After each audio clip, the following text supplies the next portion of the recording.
Damocles was not a warrior, not a king, not a man forged by pressure. He was a spectator, a courtier who stood close enough to power to smell it, but never close enough to carry it.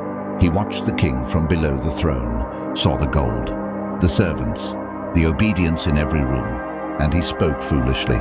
"How blessed you are," he said.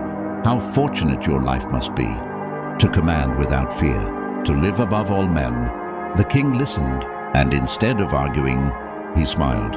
"Sit where I sit," the king said.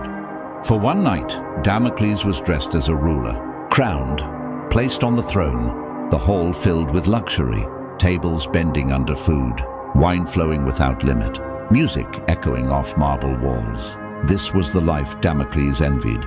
This was the dream he thought he wanted. Then he looked up.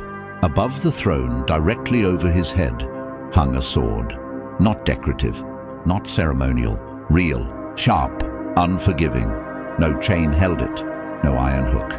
Only a single strand of horsehair, one thread between power and death.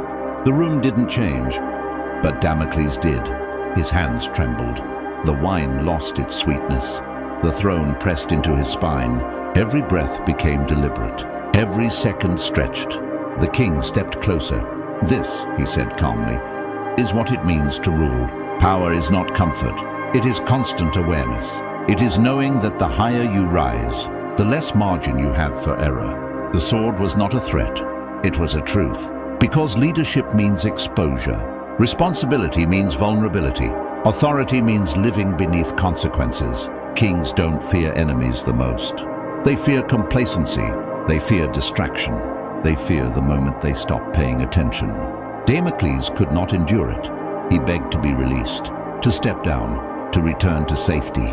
And the king allowed it, not out of mercy, but out of understanding. Because Damocles was never built for the weight. And here's the part they don't tell you. The sword never belonged to the palace. It belongs to every man who chooses importance over ease. It hangs above leaders, above fathers, above men who build, protect, and decide. The moment you matter, the blade appears. The moment people depend on you, the horsehair tightens. That pressure you feel, that quiet tension, that sense that you can't afford to slip, that is not weakness, that is the sword. Weak men run from it. They mock responsibility. They chase pleasure and call it freedom. Strong men do the opposite. They stand taller. They sharpen their discipline. They train their minds to stay clear under threat. Because the sword does not fall by chance.